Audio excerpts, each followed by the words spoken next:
우리는 지난 시간에 창세기 4장을 살펴보면서 아담과 하와가 범죄해서 에덴 동산에서 쫓겨난 뒤 자식을 낳았는데 그들 또한 저주받은 죄인이라는 것을 깨닫게 되죠. 그러면서 이들은 자신들의 현실, 즉 저주받은 인류의 현실을 정확하게 확인하면서 알게 되죠. 아, 이게 지금 우리의 모습, 이게 현실이구나라는 걸 이제 깨달은 거죠. 이런 거지. 현자 타임이라고 하나요? 요즘 현자 타임. 그리고 이제 오늘 창세기 5장을 통해서 우리가 확인하는 것은 이제 죄인으로 전락해버린 인류의 결국이라는 건 결말이죠. 그렇죠? 결말은 죽음뿐이다라는 것을 이제 오늘은 이제 1절부터 5절까지만 읽었지만 사실은 이걸 거의 다 읽어야 되는데 제가 시간이 그냥 앞에 대표로 아담만 읽은 겁니다. 유명한 10명의 족장이 나와요. 10명의 족장들을 통해서 이제 이걸 확인하는 거죠. 어떻게 너네들 결국은 죽었다라는 거죠. 그 사람들이. 자, 본문을 보게 되면 아담에서부터 노아까지의 계보가 소개되고 있어요. 그러나 여기서 중요한 것은 그들이 1000년 가까이 살았다는 것이 아니다라는 거죠. 1000년 가까이 살았다는 게 중요하지 않다는 거예요. 근데 우리는 이걸 가지고 이제 사람이 1000년을 산다는 것이 과연 정말 가능한가, 불가능한가라고 이제 논란을 삼으면서 그 본문 내용이 진짜 말하려고 하는 것이 무엇인지는 생각하지 않게 돼요. 이게 우리가 가지고 있는 죄성입니다. 그리고 못 살 이유도 없죠. 하나님이 안 죽이시면 그냥 사는 거잖아요. 그렇죠? 어쨌든 사람이 죽는 것도 하나님이 그거니까, 역사하시니까. 어쨌든 그리고 인류가 번성하기 위해서는 아담이 1000년 가까이 살아야 할 필요성은 있었죠. 그때 당시 사람들은. 그 사람들이 짧게 살면 인류가 번성하지 못하죠. 그죠? 그러니까 당연히 오래 살았겠죠. 하나님께서 인류의 번성을 위해서 오래 살게 하셨겠죠. 뭐 과학이 어떻고 저떻고 다 필요 없습니다. 뭐 증명할 수 없어요. 오늘 본문에서 창세기 저자가 말하려고 하는 것과 그 내용을 우리가 유심히 살펴봐야 하는 것은 그들 모두가 몇 년을 살았던지 간에 중요한 거 이거예요. 그들이 1000년을 살았던, 900년을 살았던, 800년을 살았던, 600년을 살았던 그게 중요한 게 아니고 결국 다 죽었다라는 거예요. 왜요? 왜 죽어요? 죄로 말미암아 죽은 거잖아요. 그렇죠? 죄로면 죄의 삭스로 어떻게 됐습니까? 죽음이 들어온 거죠. 사망이 들어온 거잖아요. 그렇죠? 자, 즉 인간은 모두 죽었다라는 것이 그 핵심이에요. 그게 핵심이에요. 오늘 본문에. 그럼 우리가 성경을 보다 보면 족보가 자주 등장하는 걸 보죠. 그죠? 우리 성경 보면서 제일 어려운 부분들이 이제 족보 나오는 거잖아요. 아씨, 이름도 어렵고 붙지도 않고 이거는 도대체 누구야? 알지도 못하는 득보잡 사람들 왜 이렇게 많아? 뭐 이러면서 막 지겨워하잖아요. 그죠? 이 족보가 등장하는 것을 보게 되면 특히 창세기에서 인류의 족보가 많이 등장하는 데는 이유가 있어요. 그냥 성경은 다 이유가 있습니다. 기록된 목적이 다 있어서 아무런 그 허투루 그냥 기록된 게 아니에요. 그건 그 이유가 뭐냐면 하나님과 인간의 관계에 있어서 그 의미와 그 가치를 하나님과 인간 관계에 있어서 그 의미와 가치를 인류의 족보, 계보를 소개하면서 더욱 강조하는 방식을 취하고 있는 거예요. 그러니까 예를 들면 본문 1절 상반절을 보시면 이제 이것은 아담의 계보를 적은 책이니라라는 말이 나오죠. 자, 아담의 족보를 소개하면서 이제 소개하면서 나열되고 있어요. 그렇죠? 그런데 이 순서를 보게 되면 제일 먼저 1절 하반절에 보면 상반절 다음에 이제 하반절에 보면 하나님이 사람을 창조하실 때라고 나오죠. 하나님이 사람을 창조하실 때에 하나님의 모양대로 지으시되가 강조되죠. 이것이 지금 강조되고 있는 거예요. 하나님이 사람을 창조하실 때에 자기의 모양대로 지었다라는 걸 강조되고 있는 거예요. 그래서 인류의 역사나 존재의 계보 우선순위 제일 앞에 하나님이 등장시키는 거거든요. 하나님이 등장하고 있는 거거든요. 그렇죠? 그 이유는 뭐냐면 하나님께서는 그저 우주 만물을 창조자로서 뿐만 아니라 자신의 형상적 존재로 지으신 인류에 대한 어떤 동질성을 가지고 우리 인간과 밀접한 유대관계를 가지신 진정한 인류의 근본이시며 원인자로서의 하나님의 모습을 창세기가 강조하고 있기 때문인 거예요. 말이 어렵지만 별로 어려운 거 아닙니다. 그냥 하나님께서 인간의 관계에 있어서 뗄래야 뗄 수 없는 관계이기 때문에, 왜냐하면 하나님께서 인간을 만드셨으니까 자신의 모양대로. 그렇죠? 그렇기 때문에 하나님께서 그냥 창조만 했고 그냥 창조만 하고 그냥 인간들을 너네들 만들어서 살아 이렇게 하신 걸 간섭 안 하신 것이 아니라 창조하신 것을 가지고 자신의 모양대로 만들었기 때문에 이 관계에 있어서의 어떤 밀접한 관계가 있다라는 것을 창세기가 강조하기 위해서 족보를 통해서 계속 이걸 얘기하고 있다라는 거죠. 인류의 시작, 시초가 하나님이다라는 걸 강조하는 거예요. 다시 말해서 우리 인간의 존재와 시작과 근본과 원인을 하나님께 두고 있다라는 거죠. 즉 하나님께서는 우리의 아버지시다라는 모습을 창세기에서 강조하고 있는 거예요. 그래서 아담이 130세에 자기 모양, 자기 형상과 같은 아들 셋을 낳았죠. 그죠? 성경이 이렇게 표현하고 있죠. 자기 모양, 곧 자기 형상과 같은 아들 셋을 낳았는데, 성경에서 아담이 자기의 형상과 같은 아들을 낳았다고 표현하는 건 이유가 있겠죠. 그죠? 그건 성경이 저자가 지극히 의도적으로 그렇게 말을 넣은 겁니다. 강조하고 싶은 게 있는 거니까요. 이미 이거는 하나님께서 아담을 지으실 때 어떻게 했어요? 자신의 형상대로 아담을 만드신 거죠. 그걸 아담이 다시 자기 아들에게 그대로 사용하고 있는 거죠. 이 강조하고 있는 거라는 거죠.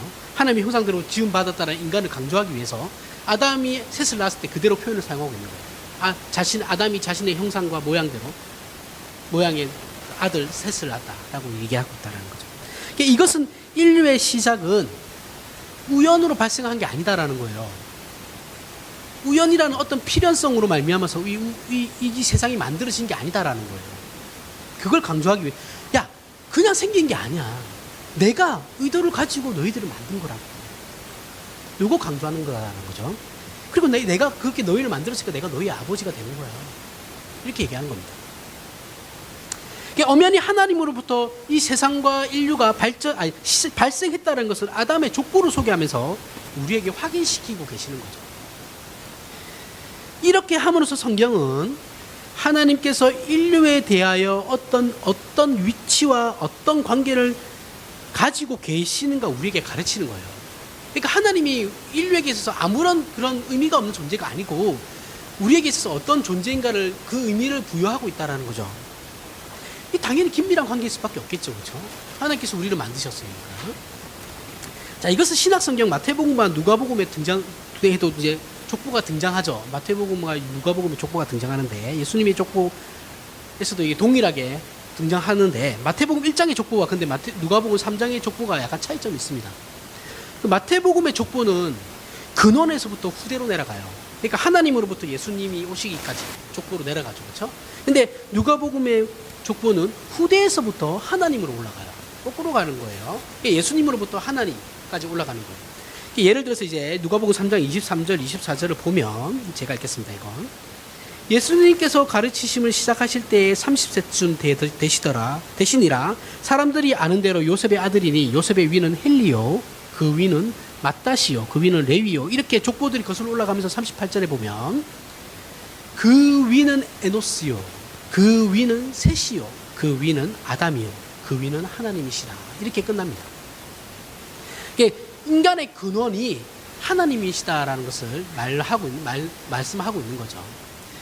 그리고 창세기에 등장하는 사람들 모습들 중에 우리가 창세기 읽으면서 독특한 문화가 뭐냐면 가장 이게 계보 중에 이제 독특한 특징이라고 할 수 있는데 표현하는 장면들이 나오는 게 뭐냐면 아버지가 죽을 때가 되면 어떻게 돼요? 아들을 불러서 축복을 하죠. 그죠? 이 장면들 되게 독특하거든요. 이게 이런 장면이 반복이 돼요. 이것은 이제 그 축복이 아버지가 아들을 축복하는 그 축복이 하나님께서 인류에 대해서 아버지로서 축복하고 계신다라는 것을 육신의 아버지를 통해서 자녀들을 축복하는 것으로 표현하는 거예요. 예를 들면 창세기 9장에 보면 노아가 아들 3명을 축복하죠. 그렇죠? 그리고 창세기 27장에 보면 이삭이 야곱을 축복해요. 그리고 창세기 48장에서는 야곱이 요셉을 축복하는 장면들이 나오거든요. 이게 다 동일하다라는 거예요. 그러니까 창세기 당시는 족장시대죠. 그렇죠? 족장시대니까 큰 부족이 아니에요. 시족사회예요. 시족사회인데 부족이에요. 작은 공동체로서 형성되어서 이제 공동체가 형성돼서 살아가던 시대인데 여기서 아버지는 지도자인 동시에 제사장으로서의 어떤 자녀들을 축복하는 사람으로 등장하거든요. 물론 이때는 아직 국가나 어떤 종교 공동체가 형성되어 있지 않아서 아버지는 큰 사회 조직의 어떤 직분으로서 제사장은 아니에요. 그러니까 아버지가 아들을 축복하는 그 모습, 그 모습을 통해서 우리에게 말하고자 하는 것이 무엇이냐면 계속해서 하나님께서 인류를 축복해주고 있다라는 거죠. 그러니까 아브라함이 이삭을 축복했고 이삭도 동일하게 그 모습대로 그대로 야곱을 축복하고 그죠? 그 야곱이 요셉에게 계속 이어져 간다라는 건 하나님의 축복이 인류에게 계속해서 지금 내려져 오고 있다라는 걸 얘기하고 있다는 거예요. 그래서 성경은 하나님께서 인류에게 축복을 허락하시고 계시다라는 것을 아버지가 자식을 축복하는 모습을 당대의 그들과 그리고 오늘날 우리에게 동시에 보여줌으로써 인류의 근원이시며 원인자이신 하나님께서 범죄한 인류에게 여전히 복을 허락하고 계시다라는 것을 알게 하시는 거예요. 이해가 가시나요? 어렵나요? 이해 못하시나요? 듣다 보면 맛있게 됩니다. 자, 이건 하나님께서 인류를 만드시고 인류에게 복을 주셨던 장면을 보게 되면 더 분명해지죠. 하나님께서 인류를 만드시고 축복하시죠. 창세기 1장에 보면 뭐라고 나옵니까? 하나님이 사람을 만드시고 생육하고 번성하라, 땅에 충만하라는 축복을 주셨죠. 그렇죠? 근데 이 축복이 이렇게 말만 하고 끝난 것이 아니다라는 거죠. 그 아버지가 아들들, 자녀들을 축복하는 그 모습을 통해서 우리는 계속 확인할 수 있다라는 거예요. 그렇게 시작된 축복이에요. 그렇죠? 그리고 창세기 5장 2절에 오늘 본문에 또 다시 등장하죠. 그죠? 하나님께서 축복하고 계시는 모습이 등장해요. 이렇게 아담의 계보를 보면 뭐였어요? 아담의 계보는 결국 죽었더라라고 했죠. 인간은 결국은 죽었더라예요. 죽었더라를 반복해서 기록하고 있지만 그럼에도 불구하고 하나님께서는 이 혈통의 제일 위에 계시고 이 혈통에게 복을 여전히 허락하고 계시다라는 것을 강조하고 계시다라는 거예요. 너희가 죽지만, 죄의 삭수로 말미암아 죽지만 나는 여전히 너희를 축복하고 있어 라는 것을 아버지와 아들의 그 육체적인 아버지와 아들의 그 관계에서 축복하는 모습으로 우리에게 나타내지고 보여주고 있다라는 거예요. 여전히 나는 너희를 축복하고 있어 라는 거예요. 그러면서 동시에 또 죽었더라라고 하죠. 그래서 죽었더라라고 기록하고 있습니다. 이것은 하나님께서 복 주시기로 작정하신 계보라는 거예요. 족보라는 거예요. 그러니까 너희 인류는 내가 복 주기로 작정을 했으니까 계속 너희에게 내가 축복할 거, 너희를 계속 축복할 거야. 이걸 지금 보여주기 위함이라는 거예요. 은혜로우신 하나님이시죠. 그러니까 오늘날은 그러면 복을 안 받고 있나요? 오늘날은 예수 믿는 사람만 복 받나요? 예수 안 믿는 사람은 복 안 받나요? 자, 지금 오늘 비 왔어요. 이거 믿는 사람한테만 내리는 건가요? 아니죠. 여러분들 막말로 이제 막말은 아니죠.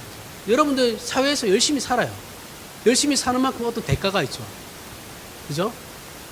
내가 열심히 경제활동을 하면 돈에 대한 대가가 있을 거고, 내가 열심히 어떤 자원봉사를 하면 사회적으로 또 어떤 명방이 있을 거고, 그죠?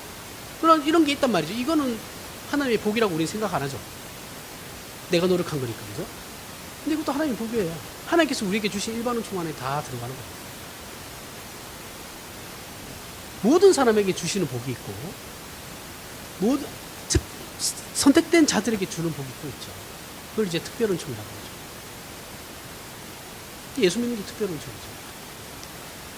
그러니까 우리는 저들이 예수를 믿지 않기 때문에 하나님으로부터 유기된 자들이니까 하나님으로부터 저주받고 있을 거야 라고 생각하는 것도, 그러니까 저주는 받죠. 저주받은 상태에 있으니까 그대로 저주된 상태에 있는 거지만 그들이 하나님의 복을 안 받는다고 생각하시면 안 된다라는 거예요. 여러분들 사람이 생명을 가지고 있다는 건 성령님이 그 안에 계시는 거거든요. 이거는 믿는 자든 안 믿는 자든 상관이 없어요. 사람이 죽고 사는 문제는 성령이 떠나느냐 안 떠나느냐의 차이거든요. 성령 하나님께서 그러면 예수 안 믿는 사람이 살아있는데 생명이 붙어있는데 그 사람에게는 성령 하나님이 안 계시냐? 아니요, 그 사람한테 성령 하나님이 있어요. 그 성령 하나님이 떠나면 우리가 죽는다니까요. 사람이. 이거 제 말 아니에요. 제가 그렇게 얘기하는 게 내가 떠들고 싶은데 떠들고 있는 게 아니십니다. 다 개혁파에서 얘기하는 거예요.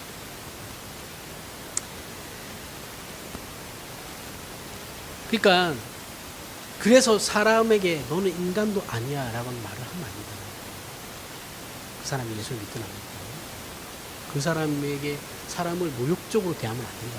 왜냐하면 그 사람도 하나님의 형상으로 지음받은 사람이고 물론 타락했을지라도 형상으로 지음받은 사람이고 그 사람 안에도 성령 하나님이 존재하고 계시거든요.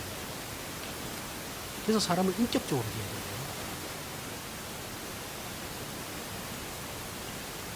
어렵습니다. 하지만 그래서 창세기 9장에 보면 하나님이 노아를 축복하는 장면이 나와요. 하나님이 노아와 그 아들들에게 복을 주시며 그들에게 이르시되 생육하고 번성하여 땅에 충만하라. 자, 오늘 5장에도 창세기 1장에도 나왔고 5장에도 나왔고 지금 9장에 또 나와요. 그렇죠? 노아 때는 이제 모든 사람이 다 죽었고 노아와 그 자녀 며느리 해서 총 8명만 살았죠. 노아와 노아 아내 그리고 노아 아들 3명에 며느리 3명. 그렇죠? 이 사람들만 살았는데 그들에게 하나님께 또 축복을 허락하고 계시는 거죠. 자, 이것은 하나님께서 노아에게 주신 축복인 동시에 그 축복은 전 인류에게 확대된 거죠. 그죠? 그때 뭐 식구들이 그들밖에 없었으니까 그들을 축복한 것은 결국은 전 인류를 축복한 거예요. 이것은 창세기 12장 2절에서부터 3절에 하나님께서 아브라함에게 하신 내가 너로 큰 민족을 이루고 내게 복을 주어 내 이름을 창대하게 하리니 너는 복이 될지라. 너를 축복하는 자에게는 내가 복을 내리고 너를 저주하는 자에게는 내가 저주하리니 땅의 모든 족속이 너로 말미암아 복을 얻을 것이야. 이 약속도 마찬가지인 거죠. 아브라함이 복의 근원이 되는 거죠. 그렇죠? 복이 되는 거죠. 그러면서 아브라함을 통해서 어떻게 해요? 인류가 복을 받게 된다는 거죠. 자, 이렇게 창세기에 나타나는 계보들은 하나님께서 인류를 지으신 창조주이시며 동시에 아버지로 인류와 함께 관계하고 계시다라는 거예요. 그러니까 이신론이라 그래요. 신은 신이고 초월자는 초월자고 인류는 이 육신 세계는 현실 세계는 현실 세계다라고 나누는 거를 이신론이라고 합니다. 그러니까 서로 간섭하지 않는다라고 해요. 그러니까 만약에 제가 얘기했잖아요. 그 얘기 많이 했는데 그 시계공, 그죠? 능력 많은 시계공이 시계를 만들어 놓고 시계는 알아서 잘 돌아가잖아요. 그렇죠? 만들어 놓기만 하면. 그리고 시계공은 그 시계에 간섭하지 않는다. 이런 거 이신론이라고 해요. 그러니까 그런데 하나님은 그렇지 않다라는 거죠. 그렇죠? 그렇지 않고 어떻게 해요? 인류의 아버지로서 계속해서 여기 지금도 간섭하고 계시다라는 거예요. 그래서 우리는 섭리라는 말을 써요. 하나님께서 섭리하신다라고 얘기하죠. 그와 동시에 하나님께서는 인류에게 또한 복을 허락하고 계시다라는 거예요. 여러분, 내가 예수 믿는 게 아무것도 아닌 것 같죠? 근데 있잖아요. 세상 사람들이 하나님이 일반 원칙을 내리고 계시지만 그들에게 하나님이 그들을 더 은혜롭게 대하여 주는 거는 왜 그러냐면 우리 때문에 그런 거예요. 예수 믿는 사람들이 있기 때문에 하나님께서 그들을 너그럽게 봐주시는 거예요. 얼마나 대단한 존재인지 잘 느낌이 안 오시죠, 그렇죠? 근데 우리가 그만큼 대단한 존재들이에요. 하나님이 세상을 아직까지 심판하지 않고 계시는 것은 우리들 때문에 그런 거예요. 믿는 자들. 아브라함에게 하신 복이 그 복이에요. 대단한 건데 우리 기독교인들은 잘 몰라요. 그러면서 눈앞에 그냥 현실에 대한 것만 쫓아가요. 즉 창세기에서 그려내는 하나님은 자녀들을 축복하는 사랑의 아버지심을 확인시키고 있는 거예요. 계속해서 얘기하는 게 그거예요. 우리가 기독교 신앙을 말할 때 기독교 안에서 우리의 개인 신앙이나 또는 공동체의 신앙을 정의하거나 이해할 때 가장 중요한 게 뭐냐면 기독교 신앙의 주인공은 언제나 삼위일체 하나님밖에 없다는 거예요. 기독교는 삼위일체 하나님밖에 없어요. 주인공은. 이거 절대 잊으시면 안 됩니다. 그 삼위일체 하나님이 계심으로 기독교 신앙이 존재하는 거예요. 인간이 기독교 신앙을 만들어가지고 삼위일체 하나님 등장시킨 게 아니에요. 이거는 일반적인 종교가 그런 거죠. 그렇죠? 기독교는 시작은 하나님으로부터 삼위일체 하나님으로부터 이 기독교 신앙이 등장하게 된 거죠. 반대예요. 우리가 다른 종교랑 기독교는 정말 큰 차이가 있거든요. 그리고 이 삼위일체 하나님이 어떤 분이신가는 우리 각 개인과 신앙 공동체의 가장 중요한 문제죠. 제일 중요한 문제예요. 이 하나님이 어떤 분이신가라는 게 제일 중요한 문제거든요. 내가 복 받는 게 중요한 게 아니에요. 내가 구원받는 게 더 중요한 게 그런 거 아니에요. 하나님이 어떤 분이신가가 제일 중요해요. 제일 중요하고, 그래서 하나님께서 자신을 우리에게 드러내시고 소개하는 책이 성경이죠. 성경을 주문서로 생각하면 안 돼요. 이거 주문 외우는 거 아닙니다. 하나님께서 이 성경을 통해서, 제가 이 표현 자주 쓰는 표현인데, 하나님께서 우리에게 보내는 러브레터. 나를 소개시키는 거죠. 상대방에게. 나 너랑 사귀고 싶어. 그런데 나는 이런 존재야. 하고 소개하는 게 성경책이에요. 이렇게 창세기에서는 하나님의 전능하심과 권능과 높으심을 말할 뿐만 아니라 그 하나님께서 우리의 아버지이시며 사랑의 하나님으로 자녀들에게 복을 허락하고 계신 분이라는 것을 계시하고 있는 거죠. 솔직히 우리는 창세기 읽으면서 이런 생각하지 않아요. 그렇죠? 그저 쓸데없는 것에 우리의 지적 호기심이 발동해가지고 핵심을 벗어난 변두리의 것에만 관심을 가져요. 거봐, 야곱이 이렇게 하니까 하나님께서 복을 주시잖아. 그 복이 뭐예요 도대체? 야곱이 직설하게 고생한 거는 하나도 얘기 안 하고 받은 복만 얘기하죠. 그렇죠? 야곱이 개고생을 엄청 했는데, 이삭은 평온했다고 생각하죠. 우리는 이삭이 여기 별로 내용이 없으니까. 이삭하고 아브라함은 그렇게 사이가 좋지 않았습니다. 또 우리는 모르죠. 그러니까 이삭이 그냥 평온하게 잘 산 줄 알아요. 이삭이 아버지를 본 거는 아브라함이 죽었을 때밖에 안 봐요. 이삭을 제물로 드리고 난 다음에 헤어져요. 그리고 나중에 아브라함이 죽고 난 뒤에는 아브라함한테 가요. 찾아가요. 이런 것도 우리는 모르잖아요. 그렇죠?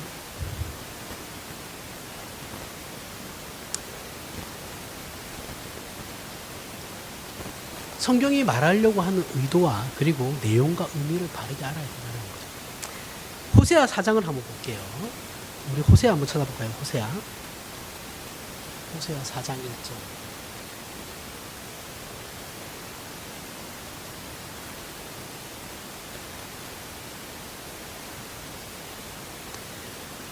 여기 내용을 찾으시면서 들으십시오. 여기 내용을 보면 이제 북이스라엘이 하나님에 대한 신앙에 실패하여서 이제 북이스라엘이 패망하는 길을 걷게 되거든요. 그리고 북이스라엘이 하나님에 대한 신앙에 실패한 이유를 하나님께서 설명하시면서 이스라엘을 꾸짖는 장면이 나옵니다. 근데 이 내용을 잘 봐야 돼요. 이스라엘이 왜 망했는가를 봐야 돼요.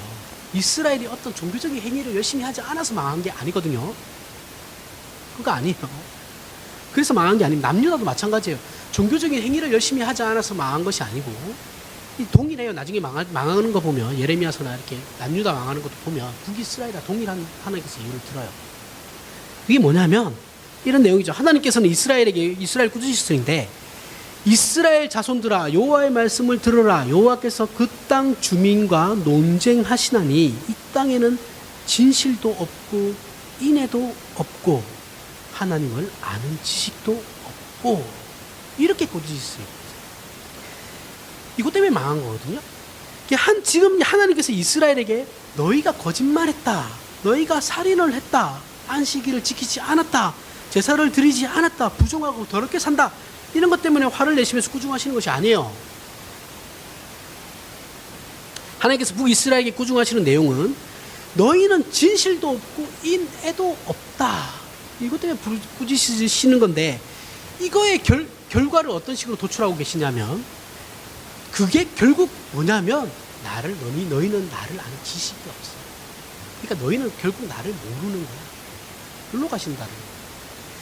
너희는 진실도 없고 인애가 없다라는 것을 결국 너희는 나를 알지 못해. 너희는 나를 믿지 않는 것이야 라고 결론으로 가시는 거예요. 하나님을 믿는다고 하면서 그 사람에게 진실도 없고 인애도 없다라는 것은 하나님을 알지 못하는 것이라고 하나님께서 직접 결론을 내리시는 거예요. 기독교 신앙은 뭐예요? 우리 창조주이신 하나님을 닮는 것이죠. 하나님을 닮는 거예요. 하나님의 예수 그리스도의 성품을 닮아가는 거죠. 하나님께서는 이것을 당신의 자녀들과 저와 여러분, 세상에 부름받은 모든 신자들에게 요구하고 계시죠.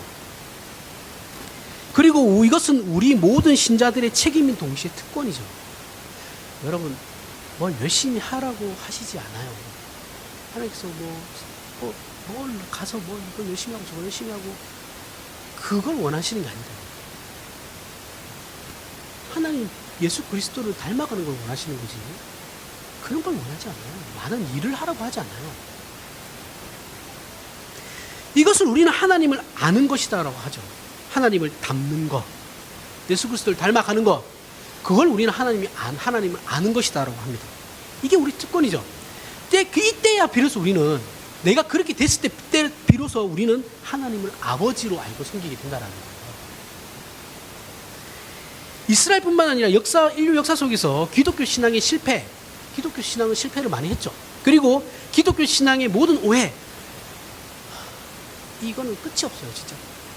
제가 인문학 이런 강의 같은 걸 몇 개 좀 듣는데 그런 걸 듣다 보면 성경 얘기가 어쩔 수 없이 나오게 되면 그분들이 정말 지식이 엄청나신 분들인데도 불구하고 성경을 이해를 잘 못해요. 그러니까 성경을 이상하게 해석을 해요. 그럴 수밖에 없겠죠. 성경을 잘 모르니까. 그런 오해들은 기독교 신앙이 하나의 규범이 되고 법이 되고 방법이 되는 것 때문에 언제나 실패가 일어나게 되었던 거예요.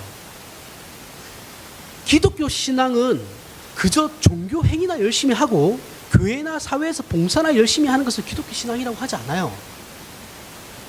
이건 기독교 신앙이라는 것을 인격적으로 이해하지 못하기 때문에 생겨나게 되는 것이고 실패하는 것이죠. 그리고 생겨나는 오해들이에요.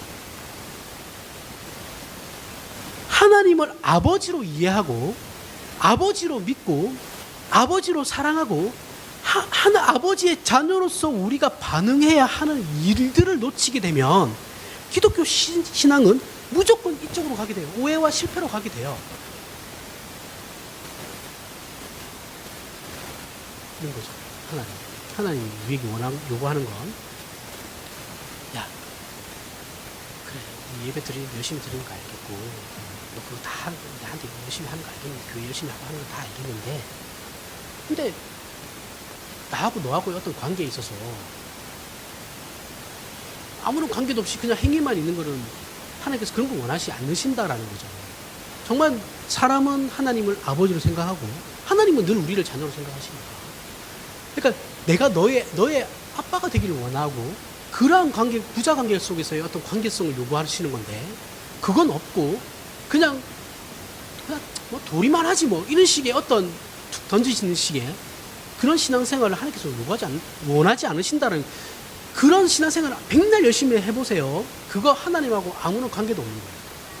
여러분들 뭐 어떤 헌신을 하거나 뭔가를 할 때 일을 할 때 그게 내가 하나님을 아버지로 믿고 있던 그 신앙이 없이 그냥 나의 열심으로만 그걸 하는 것이라고 한다면 물론 종교의 색깔은 띄겠죠. 근데 그게 하나님과 어떤 상관이 있을 거라고 생각하면 절대 안 돼요. 그거 하나님하고 아무런 상관이 없는 거예요. 내가 좋아서 하는 거니까. 인정하지도 않으세요.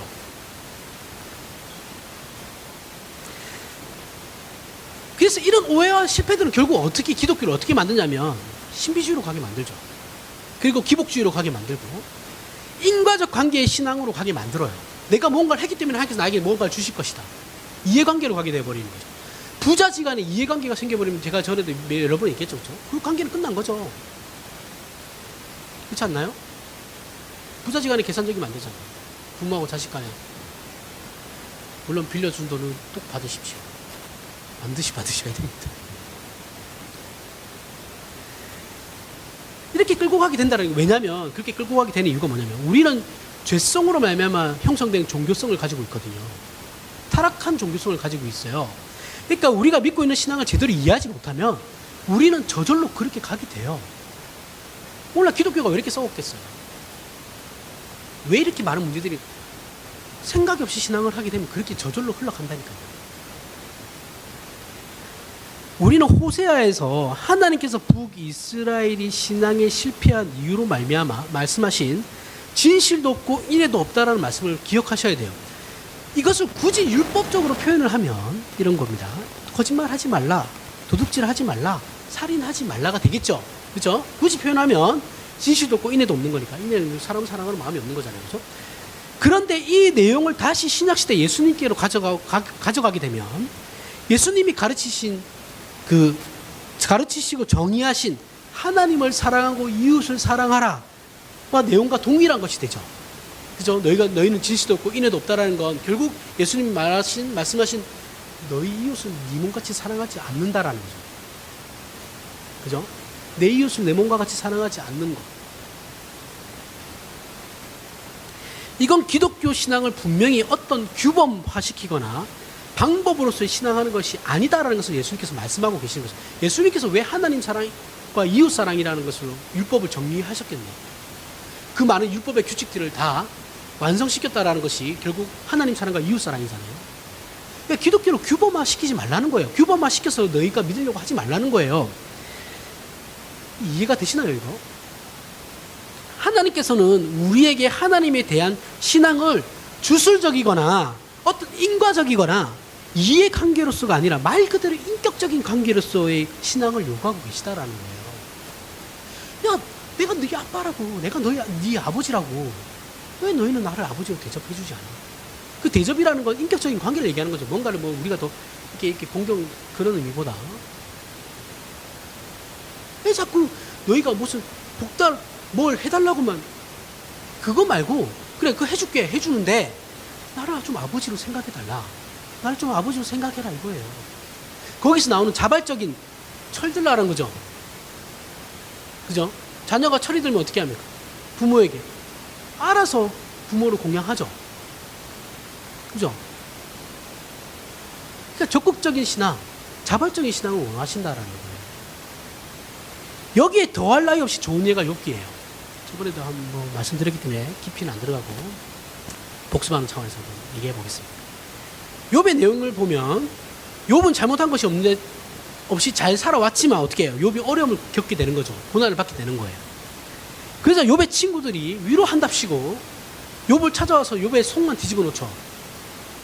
그래서 욥 네가 잘못한 것이 있어서 그런 거니까 너 하나님한테 회개해 이렇게 얘기해요. 근데 욥이 하는 말이 뭐냐면 야 나는 잘못한 게 없어. 회개할 게 없어. 이렇게 얘기해요. 그래서 친구들이 또 한마디 하죠. 야 네가 잘못한 게 없는데 왜 하나님께서 너에게 벌을 내리시겠냐. 욥기의 논쟁은 거의 다 이런 내용이에요. 거의 다 이 논쟁이죠. 그렇죠? 이건 착하게 살면 상을 받고 죄를 지으면 벌을 받는다는 어떤 권선징악의 문제 또는 하나님과 인간의 관계를 인과적인 관계로 생각해서 그것을 가지고 욥의 친구들이 계속해서 욥을 비판하고 있는 거죠. 야, 네가 잘못했으니까 하나님께서 벌을 주시는 거지. 네가 이런 고난을 받는 거 아니냐. 요거 얘기하는 거잖아요. 친구들은 계속해서. 그러나 욥을 통해서 하나님께서 말씀하고자 하시는 것은 욥이 어떤 인내의 화신, 하나님 요구하지 그거 안에 욥은 하나님께 불평불만 할 거 다 했어요. 그냥 부인만 하지 않았던 거지. 그러고는 말하려고 하는 것이 아니라 욥의 대단함을 나타내려고 하는 것이 아니라 하나님을 믿는다라는 것은 인과관계나 어떤 권선징악적인 그런 것하고는 그런 게 아니다라는 것을 이제 이 성경 욥을 통해서 얘기하고 싶은 거예요. 야, 너네들이 생각하듯이 나는 하나님이란 우리들이 생각하듯이 하나님 입장에서는 야 너네들이 생각하듯이 내가 너희들 잘하면 딱 사탕 주고 못하면 회초리 들고 나 그런 존재 아니야. 그걸 얘기하는 거거든요. 기독교 신앙은 단순히 어떤 잘못에 관한 정보를 그런 정도를 따지는 종교가 아니다라는 거예요. 그리고 그 나중에 하나님께서 어떻게 해요? 욥에게 나타나죠. 친구들한테 나타나가지고 야 욥의 말이 맞고 너네들 다 틀렸어. 욥은 잘못한 거 없어. 욥이 잘못해가지고 이게 고난을 주는 게 아니야. 이 얘기하시죠. 그럼에도 불구하고 욥기의 재밌는 장면은 욥기 가장 재밌는 부분은 그거죠. 욥은 잘못한 게 없다고 하나님께서 인정하셨는데 욥이 회개하면서 끝난다라는 거죠.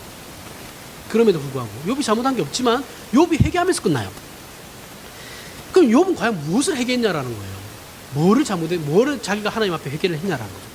욥의 질문은 이거였거든요. 하나님 앞에 대한 질문과 불만은 나는 하나님 잘못한 게 없는데 왜 내가 이렇게 고난을 받아야 합니까? 라는 것이 불만이거든요. 그러자 하나님께서 나타나서 욥에게 해답을 주시는 것이, 그래 네 잘못한 거 없는데 뭐 이렇기 때문에 이렇게 설명하지 않으시고, 하나님께서는 이 우주 만물에 대한 이치를 설명하시죠. 그러면서 모든 세계의 신비를 욥에게 나타내 보이시면서 설명하시면서 그 답을 주시는 거예요. 자연과 생물을 예로 들면서 내가 이런 것들을 만들 때 어느 것 하나 결함이 있는 걸 네가 봤냐라는 거예요. 내가 천지 창조를 했을 때 결함이 있게 만들었다고 생각하느냐? 사실 결함 없죠. 하나님의 창조는 완벽했습니다. 하나님 보시기에 심히 좋았었으니까. 우리가 아직 이해하지 못하는 부분의 과학기술이 있기 때문에 불완전하다라고 느끼는 것이지, 사실은 하나님의 창조는 완벽하죠. 그런데 이 완벽함이라는 말 속에는 창조만 하고 끝나는 것이 아니라, 앞에서 얘기했듯이 창조한 다음에도 그것을 관리하시고 간섭하면서 보호하고 섭리하는 일들을 계속해서 해 나가신다라는 거예요. 여기에 완벽함이 있다라는 거죠. 하나님은 이 우주 만물을 만들기만 하신 분이 아니라 만든 모든 것에 대한 책임을 지시되, 그 책임을 뛰어넘는 은혜로우심과 복주심으로 모두를 만족하게 이끌고 계시다라는 것을 욥에게 답으로 제시하는 거예요. 주시는 겁니다. 제시하는 게 아니라 주시는 거예요. 이때서야 비로소 욥이 어떻게 되냐면, 욥은 진심으로 하나님 앞에 엎드리면서 항복해요. 하지만 이때 욥은 하나님의 그런 대단하심, 완벽함, 전능하심 이런 걸 보고 그 두려움에서 나오는 어떤 굴종이 아니다라는 거예요. 지금 이 상황 마지막에 욥기의 마지막에 욥의 항복, 하나님에 대한 항복은 지극히 전인격적인 위대한 존재 앞에서의 자신의 전인격적인 항복이라는 거예요. 여러분, 훌륭한 인격체를 가진 어떤 사람이 있으면 우리가 그 앞에 가면 그를 존경하게 되죠.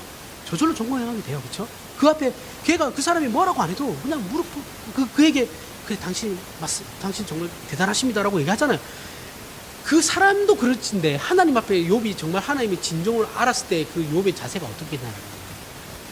정말 바싹 엎드리지 않았겠습니까? 이건 우리도 마찬가지예요. 하나님과 우리의 관계에 있어서도 하나님은 정의의 심판자로 우리가 어떻게 하는가를 보면서 상벌 주시는 분이 아니다라는 거예요. 잘하면 복 주고 못하면 벌 주시는 분이 아니에요. 그런 거 아니에요. 하나님께서는 우리의 아버지로 당신의 자녀들인 우리의 인생을 존재하게 하시고 끝까지 인도하시는 분이에요. 그러면서 그저 우리가 할 수 있는 수준의 생각과 소원에만 머무르게 우리를 그냥 내버려 두지 않으신다라는 거예요. 이런 거죠. 하나님, 저 큰 욕심 없습니다. 그냥 건강하게 먹고 살 만큼만 주시고, 건강하게 살다가 그냥 우리 자식들 건강하게 사는 거 보고 그냥 수 있게 해주십시오. 제 소원입니다. 마치 되게 겸손한 것 같은 소원이죠. 그렇죠? 여러분, 우리나라에 건강하게 죽을 때까지 사시는 분이 몇 프로나 됩니까? 그거 아니면 이런 거 있죠. 하나님, 저 뭐 돈 많지 않아도 됩니다. 진짜 그저 비 오는 날 베란다 보면서 커피 한 잔 마실 수 있는 경우만 허락하시면, 우리나라에서 일 안 하고 비 오는 날 집에서 커피 마실 수 있는 상위 몇 프로 안에 들어가야 돼요. 이게 자기는 대단한 욕심을 안 부리는 것처럼 얘기하죠.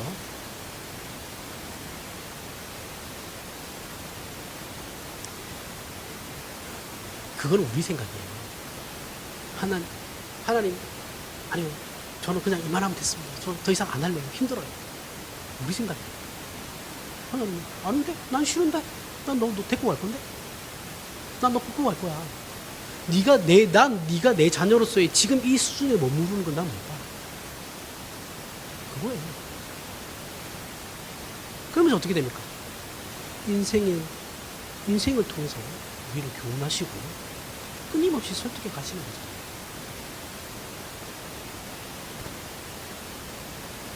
우리 하나님 아버지께서는 우리가 가진 수준의 것을 상회하는, 즉 우리 수준에서 머무르는 것이 아닌 하나님의 고급한 수준과 내용으로 우리의 인생에 간섭하시고 보호하시며 우리로 결국 하나님께서 원하시는 완성의 길로 인도하시는 분이시라는 것을 욥을 통해서 우리에게 가르치시면서 확인시키시고 계시는 것이죠.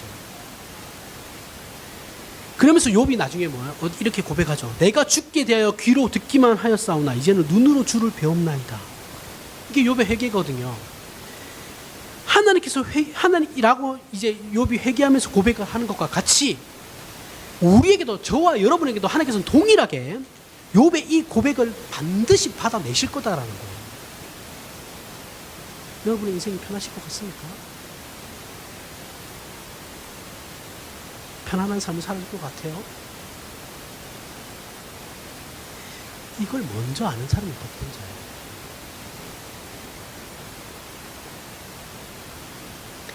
이 문제는 욥기에서만 나타나는 것이 아니죠. 성경 전체에서 잘 나타납니다. 마태복음 6장에 보면 예수님께서 이렇게 말씀하시죠. 산상수훈에서 공중의 새를 보라. 심지도 않고 거두지도 않고 창고에 모아들이지도 아니하되 너희 하늘 아버지께서 기르시나니 너희는 이것들보다 귀하지 아니하냐.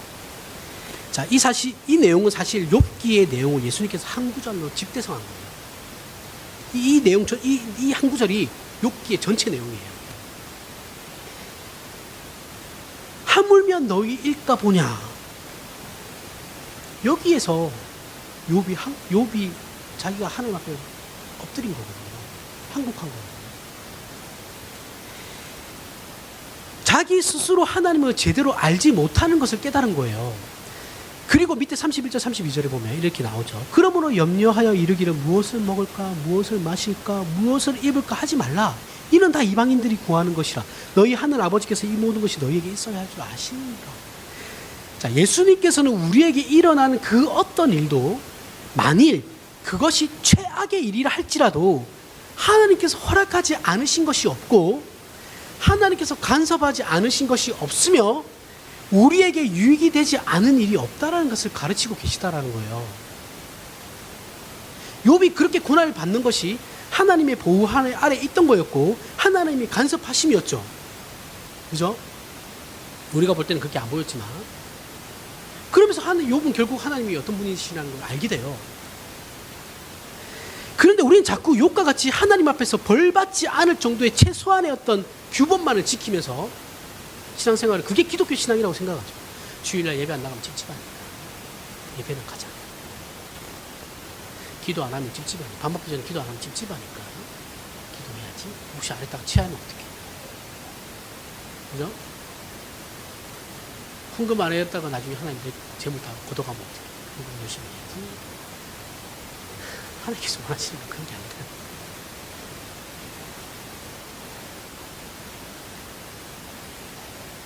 이런 신앙에서 벗어나야 됩니다.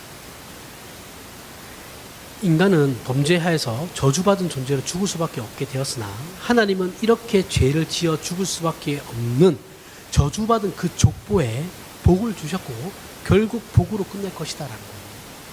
이것이 우리가 보는 창세기의 하나님이시고 우리를 위해 독생자를 보내신 하나님이시며 예수님께서 오늘 우리에게 직접 가르치시고 고백하게 하신 하나님을 하늘에 계신 우리 아버지여라고 예수님께서 부르게 하신 이유라는 거예요. 예수님께서 야, 하늘에 계신 너희 우리 아버지여라고, 너희는 하나님을 아버지라고 불러야 돼 라고 예수님께서 직접 가르쳐 주신 거잖아요. 그렇죠? 아버지로서의 신앙을 하라는 거예요. 자녀로서의 신앙. 이 이상을 우리가 뭘 더 덧붙일 수 있냐라는 거죠. 우리 신앙에서 이 이상의 복이 존재하냐고 진짜 생각하냐고요.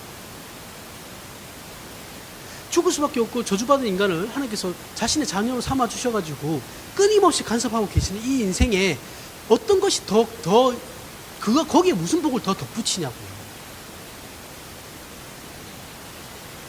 하나님께서 우리에게 모든 것을 주셨고 지금 이 순간에도 여전히 하나님의 그 열심이 우리에게 최선의 은혜로 임하고 있어요.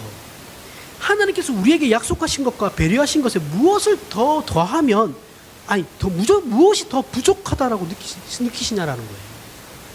이 복에.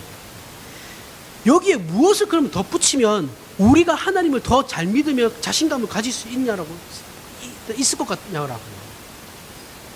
여러분들에게 나에게 뭐가 더해지면 내가 자신감 가지고 신앙생활을 하겠냐라고. 이 사업만 잘 되면, 이 병만 낫게 하시면, 이것만 이루어 주시면, 이 학교만 가게 해주시면, 이 취업만 되게 하시면, 뭐예요 또? 이것만 이루어 주시고 저것만 이루어 주시면, 이런 것이 얼마나 철없는 믿음이고 확신 없는 믿음인지 고민을 좀 해보셔야 됩니다. 여러분, 하나님은 그 누구의 하나님이시기 이전에 나의 하나님이에요. 여러분들의 하나님이라고요. 나의 아버지예요. 그 아들까지도 나를 위해서 내어주시고 나를 대신해서 죽이신 분이거든요. 그런 하나님께서 자기 아들을 죽이시고 우리를 얻으신 거잖아요. 그렇죠? 그런 하나님께서 우리에게 손해가 되는 일을 하시겠냐고요. 네? 생각을 해보세요.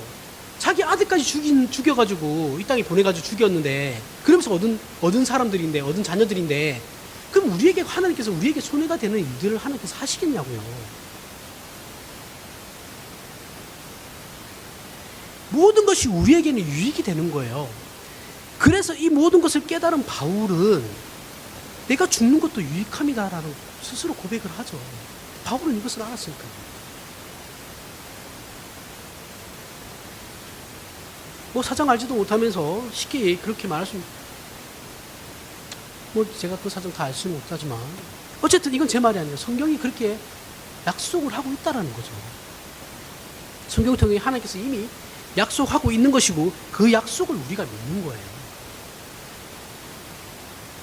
그래서 전에도 말했지만 과거에 일어난 일이나 지금 일어난 일이나 앞으로 우리에게 일어나는 그 어떤 일이라 할지라도 그건 하나님께서 우리에게 베푸시는 최선이라니까요.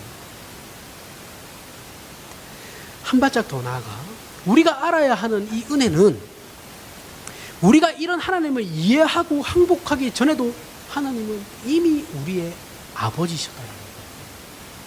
우리는 이제야 깨달아 알지만 하나님께서는 영원 전부터 이미 우리 아버지셨다라는 거예요. 여기에 우리의 항복이 있어야 되는 거거든요. 우리가 철없는 짓을 하고 하나님을 모른다고 부인할 때조차 하나님은 이미 우리의 아버지셨다라는 거예요. 하나님이 이미 우리를 자녀로 삼고 계셨다라는 거예요. 그런데 우리가 깨닫고 믿게 되었을 때 그 아버지와 나의 존재는 어떻게 되는 겁니까? 더욱더 우리의 아버지가 되는 거죠. 여러분, 삶을 예배로 드려야 된다고 얘기하죠. 그렇죠? 그때의 삶. 그럼 우리 주일날 예배 또 드리잖아요. 공적 예배를 드리는데 이 예배는 그건 뭘까요? 삶을 예배로 드리면 됐지. 뭘 또 공적으로 모여서 예배를 드리냐? 이 예배는 우리가 예배로 드린다는 건 하나님 앞에 나아가는 거잖아요. 삶 가운데서 예배로 드린다는 건 내가 하나님 앞에 더 나아가는 삶을 살아가는 건데, 예배 시간에는 뭐예요? 내가 더더욱 하나님 앞에 나아가는 거죠. 평소보다. 그 하나님 되시는 아버지 되시는 하나님께서 나를 위하여 열심을 내시고 말씀하시고 확인시켜서 나의 복을, 우리 공동체의 복을 추구하고 계시다니까요.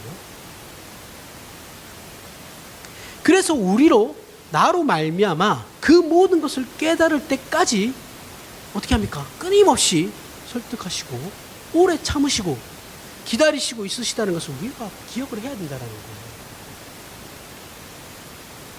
여러분,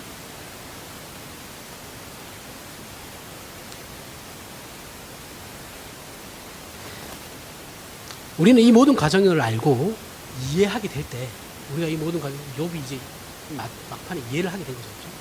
그 모든 것을 이해하게 될 때 하나님을 더 알게 되는 거죠. 더 알게 되는 것이고, 우리의 믿음은 더 강해지고, 우리의 삶에서 일어나는 어떤 일에도 우리는 놀라지 않게 되는 거죠. 예전에, 이거 정치적인 발언 아닙니다. 세월호가 침몰했을 때, 거기 안산에 이제 제 친구 목사가 사역하던 교회 애들이 많이 죽었어요. 그때 제가 인터뷰하는 집사님이신지 한번 제가 신문 인터뷰인가 방송 인터뷰가 본 적이 있는데 가슴이 찢어지죠, 그렇죠? 내 아들이 죽었는데. 근데 그분이 그러시는 거예요. 다 하나님의 섭리 안에 있다고 생각한다라는 고백을 하시더라고요. 그 대단하다고 생각을 했습니다. 그러면서 그분이 이제 뭐 재단도 만들고 이렇게 아이들을 위해서 이렇게 그거 하려고 다른 일들 열심히 하시는데, 그게 하나님의 섭리하심으로 인정하지만 그 마음이 정말 그렇겠냐.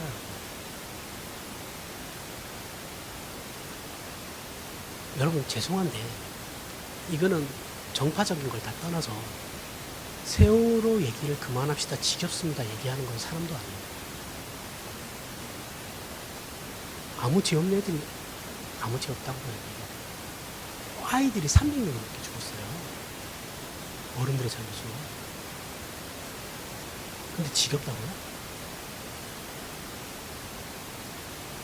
어른들이 만들어 놓은 제도잖아요. 나는 거기에 책임이 없다고요? 여러분들은 이 대한민국 사회의 구성원 아니에요? 이거는 100년이 지나도 200년이 지나도 300년이 지나도 계속해서 얘기해야 돼요. 어른들의 잘못으로 말미암아 아이들이 죽는 거예요. 이거를 정치적으로 이용하지 말라는 거예요. 왜 자꾸 이걸 정치적으로 이용해서?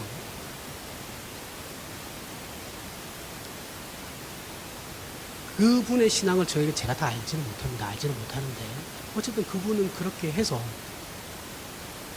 자신이 다니던 직장도 다 이제 은퇴하시고 그 돈으로 이제 재단 만드시고 하신 건데, 어쨌든 좋은 사람의 영향력을 미칠 거라고 생각합니다.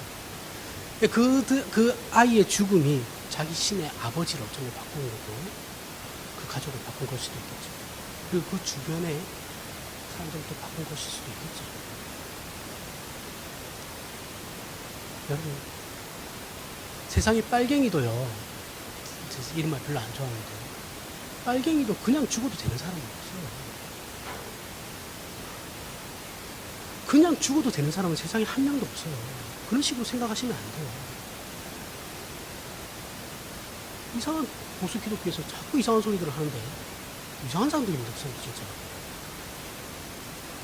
사람 생명을 무슨 동물 취급하고 있어요.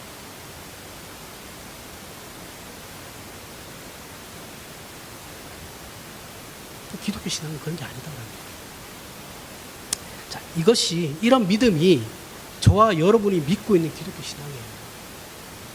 하나님을 아버지로, 내가 하나님을 아버지로 내 부모로 생각하기 때문에 내가 그 아버지를 섬긴 그런 적극적인 신앙이 나오는, 그리고 하나님은 우리가 잘못하시더라도 오래 참으시고 인내하시고 우리가 잘못했다고 얘기하면 용서해 주시는 그런 하나님이시라는 거죠. 어떤 이해관계로 말미암아 형성된 관계가 아니다라는 거예요. 긴밀한 관계라는 거예요. 긴밀한. 이 신앙이, 이게 기독교 신앙이에요. 이 믿음 위에서 자신감을 가지고 승리하는 우리가 되길 바랍니다. 기도하겠습니다.